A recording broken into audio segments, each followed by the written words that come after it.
Hello, Home Slices. It's Kiera with Home Slice Adulting coming to you with my review for Iyanla Fix My Life Season 6, Episode 19 or 20. I'll have it correctly in the title and on the screen. Talking about DNA results, DNA disaster, or DNA dysfunction. Are You My Father? Part 2. And so this is the second installment of the story about these brothers, Cornell, Cornelius, and Nigel, and their father, whose name is also Cornelius, and just talking about how drug addiction led to abandonment, and they are here today. They are all, under 30 years old in their mid to late 20s, and now they're just now getting to the point where they're having a conversation about how their father was not there for them and the type of impact that it had on their lives. So before we get into the meat and potatoes of this video, I want to say thank you for clicking on the video. Don't forget to like, comment, and subscribe, and also to share with someone who you think will like it. So I'm gonna dive in to the part that I just saw. It was just the beginning, and we saw Iyanla create these like large mugs of pain. They're cups of pain, and in it was like pepper and paprika and dirt and nails, and of course a cocktail that nobody would actually drink. But just to demonstrate that each item or each ingredient that was put into this cup is a part of their pain, the abandonment, the anger, their lost childhoods, all of those things. And Iyanla's big point to me, the biggest thing that I took from it, was that they all have their own cup of pain, but their father's cup of pain is what has been poured into theirs. And I think that that's like a huge realization, because a lot of times we go through life and we ask questions like, why me? Why am I dealing with this? Why am I going through this? And sometimes it's because it's something that was passed down to you. I mean, we know statistically people who grew up in households with alcoholics are more likely to become alcoholics themselves. Same with drug addicts, same with people who are victims of abuse, sometimes become perpetrators of abuse when they grow up. And so I think that that's a great realization for them to figure out that the stuff that you are dealing with now is a product of the pain that your father had. He had so much pain, apparently, that he quickly became addicted to drugs, and that he wasn't there for you for years. And you're just now finding out now that he doesn't even think that two of them, the twins, are his. And I think that really, really sucks. I have a few feelings about why their dad is just now telling them that they don't think that he was their father. Now, I watched Bondi Blue's review, and she actually did an interview with Cornell, one of the twins. And apparently at some point, y'all, what my neighbors be doing? Anyways, at some point, their father did tell Cornell that he thought that maybe they weren't his. So he knew that there was some doubt, but apparently not enough doubt to get a DNA test, I guess. So my thoughts are, he was waiting for somebody else to pay for the DNA test, which to me is kind of like a sucker move. Like, if you thought for 29 years that these kids were not yours, you had 29 years worth of opportunities to like look for yourself, to find out for yourself. There's a lot of advancements in technology. You could have saved up the money over the 29 years to get a DNA test, and now you just waited until somebody else would pay for it to do it. And now that there's this cloud of doubt around the process, the oldest twin, Cornelius, doesn't even really want to have anything to do with it. And he's like, until I know if he's my father or not, this conversation is irrelevant. But it's not. It's not irrelevant, because even if he was just your supposed father and not your biological father, he still had a duty to take care of you, regardless of whether he's your actual biological father or not. And I also feel like there's a part of this, like, where the father is kind of villainizing the mother. I'm not saying that he's lying about her getting him hooked on drugs, because it's very possible. Um, but it's just something about him painting this picture that, their mom was sleeping around. And again, all of this could have been possible, but just painting it in a way that she's dead. She can't defend herself. So at what point do they take at what point do they take his words about their mother at face value, um, as opposed to a way of kind of absolving himself?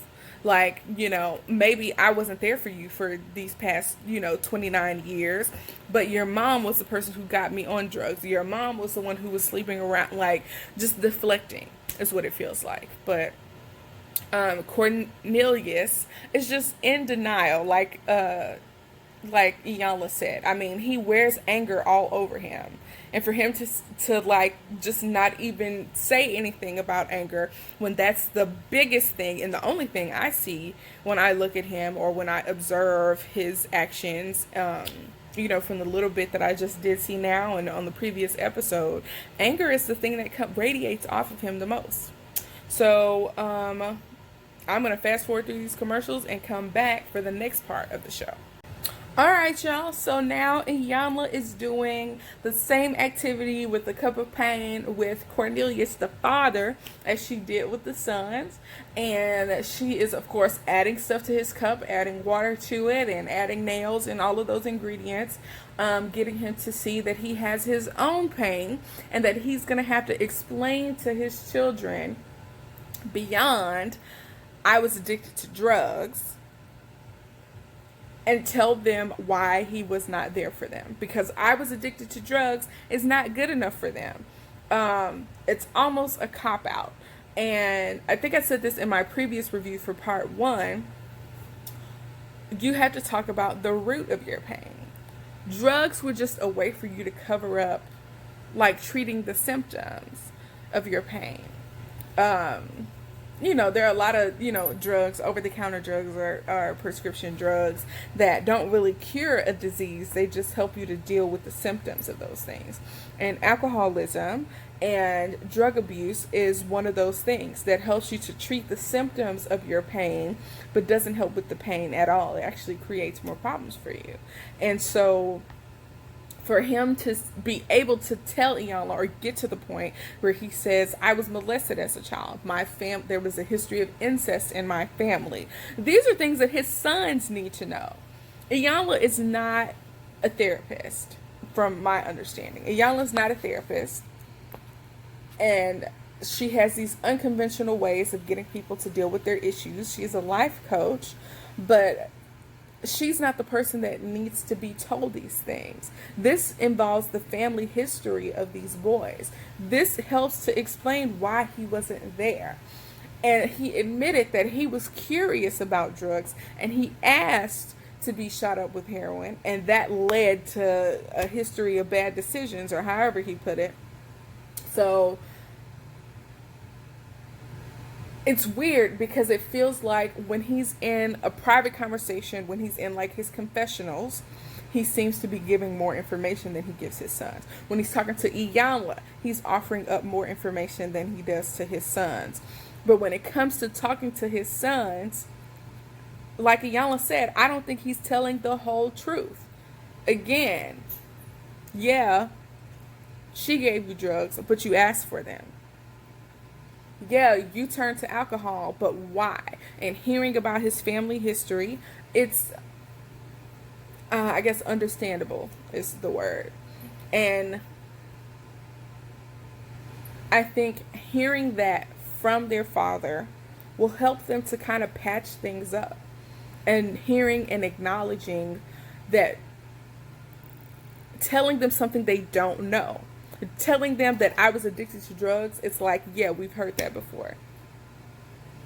But how did you get there is him opening up and being vulnerable. And I think that that's really all people want to see, is that you're being vulnerable and truthful. And I think he's hiding behind his drug addiction to avoid having to talk about the pain that led up to it.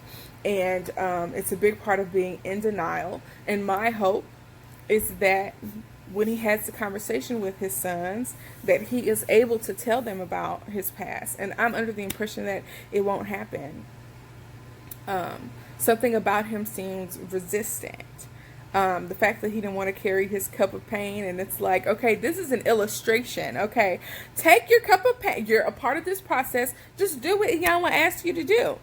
Oh, can I get a bigger cup? No, you can't get a bigger cup. This is the cup that you were dealt, and it's running over with your problems, running over with your pain. It's part of the illustration. You take what you have and you try to make the most of it.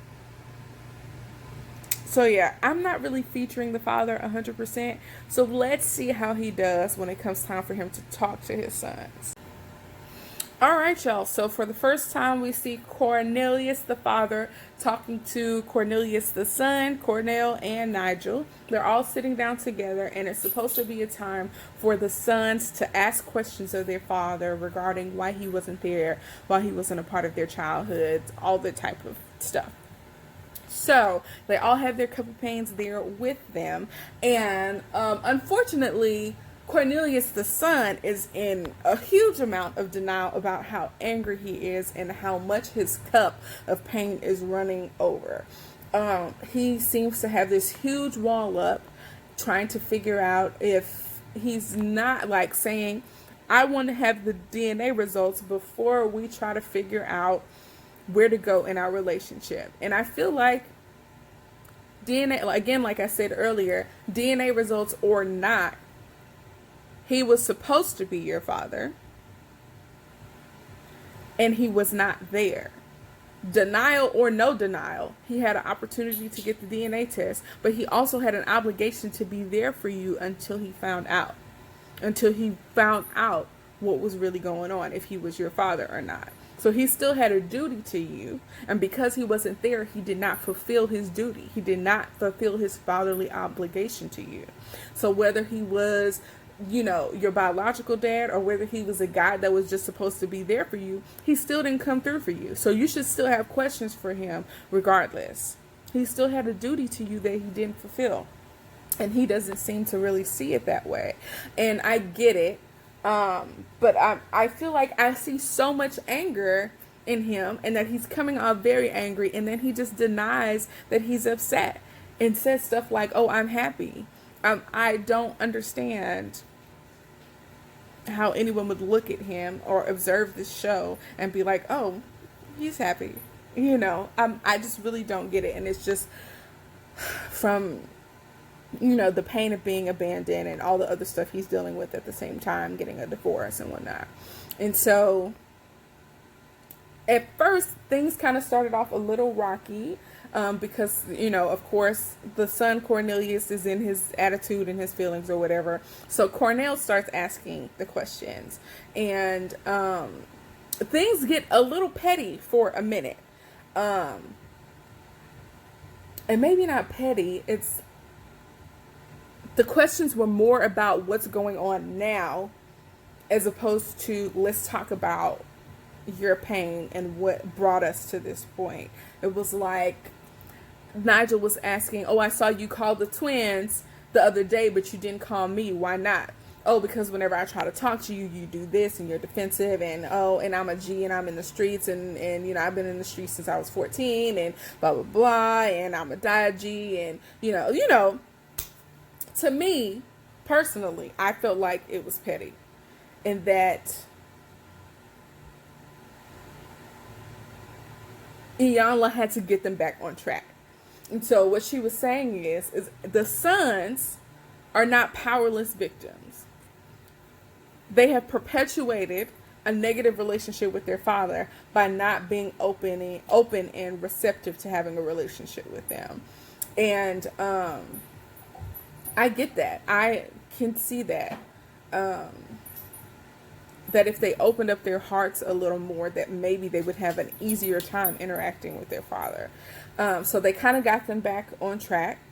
And he was talking about how his father was an alcoholic and that he never knew him. So that this is now it's beginning to get to the point where he's revealing to them, this is our family history and this is the cycle that we are perpetuating, or that he helped to perpetuate. His father was an alcoholic, that's addiction. His father wasn't there for him, that's abandonment. It's going down the family line. And from what I hear, does Nigel have children? I know Cornelius, the son, has children, and he's there for his child and all that. So, hopefully they're breaking the cycle and, in that way. But there's other things that, can be carried down through the bloodline as well. As far as anger goes, Cornelius inherited that for real. But anyways, they're just now getting to the root of the problem, and hopefully they can work it out. So we'll see what happens next. All right, y'all. Am I the only person who is annoyed by Cornelius, the son? I don't know. I'm just really annoyed. Really annoyed by his attitude. But before we get into that, we have the sons asking their father or supposed father questions about why he didn't go to their mother's funeral and why, he got into drug addiction. He did admit that he was violated as a child and that he spent 30 years running from that, and that he, at 15 resorted to alcohol, and of course that eventually led to him being addicted to, I think, heroin, is it, or crack? And so the fact that he told them that, I think is great. And I think that it is brave of him. And that's one of the things that I was talking about in a previous review of Iyanla. I don't think it was my last review of it, but talking about guilt and how guilt plays such a huge role in our lives. So when we feel guilty about something, it's a mind block, and it stops you from doing the things that you need to do. It stops you from saying, while your sons are 15 instead of 29, saying, okay, I haven't been there for my sons for 15 years. Let me try to step up now. And now that his sons are in their, mid to late 20s, his guilt has prevented him from being in communication with them, from being in relationship with them for almost 30 years. And that's how powerful guilt is. He was saying, I didn't know how to tell you all my pain, how to be in relationship with you all, knowing that you all had your own type of pain because I wasn't there for you. And that's the power that guilt can have over your life. And it's one of the things that I learned is that guilt is a trick. Guilt is a trick. Learning in something we learned in Bible school. Guilt is a trick that the devil uses to prevent you from being in communication with God. And if you feel so guilty about your lifestyle or the things that you are doing, the things that you have done before in the past, it's going to prevent you from making them right.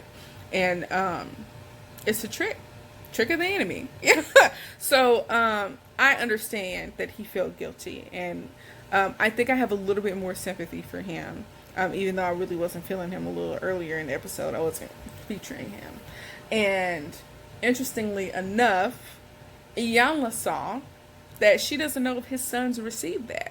If they received it as, oh, this is just another excuse, or if they were upset about it. They really didn't seem to be receptive to hearing about what happened to their father and what eventually led him towards being an addict. They didn't really like his explanation regarding why he wasn't there at their mother's funeral. They really didn't want to talk about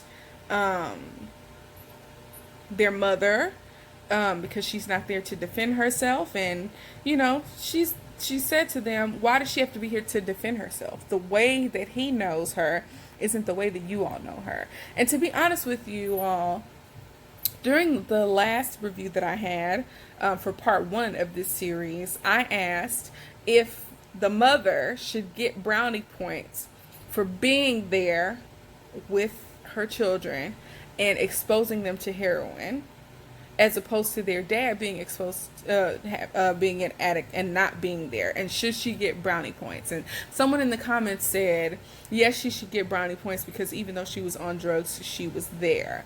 And it kind of goes back to the argument of like, should people get a cookie for things that they are supposed to do? Like, as a parent, you're supposed to be there for your kids, but you also have a responsibility to expose them to positive things, and to not do drugs in front of them. And so again, I'm not trying to villainize her, but the point was, from my understanding, she didn't even raise the twins. The twins were taken away from her and they were raised by their aunt. The only person that she really raised was Nigel. And then she died when Nigel was it 14? She's been gone for 12 years now. And it's like Marlene, their mother, has a story. And maybe it's not all cupcakes and rainbows, but they deserve to know her story as much as they know his. And maybe they kind of do because they were maybe raised by, I'm guessing it was their aunt on their mother's side. But I think Iyanla had a point that they could stand to hear some stories about their mother from their father, just to help build the history and talk about, basically they were in pain together and that's why they were addicts together, kind of. So, but at the end of the day, Cornelius's attitude, the son, was just the absolute worst. He was the least receptive. He was the most angry, the most in denial about being angry. At one point he's like, oh, I'm not angry because I'm not carrying myself like that anymore. And then Iyanla said something to him and he's like, well, yeah, I'm angry. I didn't have a father. And it's like, which one is it? Are you angry or are you not angry? Like, he's just really irking me. And I'm trying to have sympathy for him because, of course, he's dealing with going through a divorce. Possibly there may be some type of custody thing going on involved in this divorce, because oftentimes there is. And then Iyanla, in a move that could be classified as petty, it's arguably petty, says, well, I wonder if that's what your wife saw. Y'all don't think that was petty? I think it might have been a little bit petty for her to bring up the fact that he's getting a divorce. And I don't think she was wrong. I think that him exhibiting that anger and not naming it as anger could be a reason for his divorce, if he is this way with, his wife and soon to be ex-wife. But I don't know if it was the right time to do that. That came off as petty to me. Let me know in the comments if you thought she was being petty. All right, y'all. This episode has been an emotional roller coaster. We saw that Cornelius got up and left the rest of the family, and that allowed Cornelius, Cornell, and Nigel to have a conversation where they seem to be more receptive now that, Cornelius, the son, had left. And them saying that understanding a little bit about his past and their family history has helped them to understand him as a man, and him being able to say, I didn't know how to be a father for you because I didn't have a father. I just didn't know what I didn't know. And it took me a long time to get to the point where I could come to you all and be honest with you all about my life and what happened to me. And so I thought that was great for them to have that moment. And I think it's, the beginning of them, the beginning of them patching up their relationship. So I think that part was great. And so Iyanla goes to check on Cornelius, and finally he gets to the point where he's being honest. While he still has like a little attitude on him that I don't really care for, at least he got to the point where he was able to acknowledge and realize that being abandoned is what triggers him, and that the DNA test, if it comes back that Mr. Neil, or, the older Cornelius, is not his father, that it creates another level of abandonment. And one thing they didn't say was that, if it comes back negative, that means that some other man abandoned you. Some man that you know absolutely nothing about has abandoned you. On top of the fact the person that you thought was your father abandoned you. And so, I think it was great for him to acknowledge that. He finally came down the stairs. Um, he finally spoke to them that, this whole abandonment thing makes him feel powerless. And I get that. He's afraid of turning into his father. And I think maybe the divorce is triggering up some stuff from that now that I talk about it. Because again, divorce situations typically have some type of custody element to them. And depending on, his relationship with his soon-to-be ex-wife or whatever, however that is, custody might be a toss-up. And if custody goes to the mother, is there going to be feelings of abandonment from his son? What's going to be his amount of contact with his, is it a son? His son. So perhaps that's something that's going on in the background as well. But at least they got to a point where all of them could sit down in the room, maybe talk, maybe try to get to know each other a little bit better, and kind of take some of that anger and begin the healing for Cornelius the son. But Iyanla is going to let them talk while she goes to check on their DNA results, and we'll be back with the results. The results are in, and Mr. Neil, you are the father, okay? So, now it's time for them to get the results. Turns out he is the father of all 3 boys. He seemed a little surprised that he was the father of the twins. And Cornelius, the son, seemed pretty shocked as well. But they all gave each other hugs, and it felt like a burden was lifted. And like Iyanla said, your cups of pain, like when you have a cup of pain, in addition to it being like your mother's and your father's pain that's poured into you, you have your own pain that you have to deal with as well. So they didn't completely empty out their cups.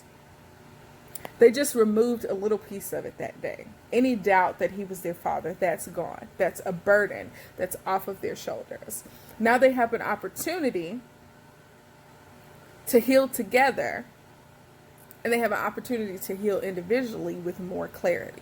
Now that they know that he's their father, now that they know they want to be in better relationship, a little bit of that cup has been poured out. We removed a little bit. We removed a few nails. We removed a little bit of that gunk, that juice. But you still have stuff that's going on in your life that's a result of your own pain. Maybe they have unresolved issues with their mother that they need to forgive. Stuff like that. So, I think it was important for her to show them that their cup of pain was not completely eliminated by coming there, because they have their own stuff to deal with. So I think that was an important part of her illustration. But for them to go on from that point, like Bo. Y'all, my dog. Oh, there is a man outside. Yeah. Got my dog territorial. Anyways, I think that was our next door neighbor. Anyways, I feel as if there's a burden that's been lifted, and I'm not even them. But at the end of the show, they let us know that they are building a better relationship, and that they're hoping that Nigel will get the care that he needs. Does he have prostate cancer? Is it colon cancer? I can't remember.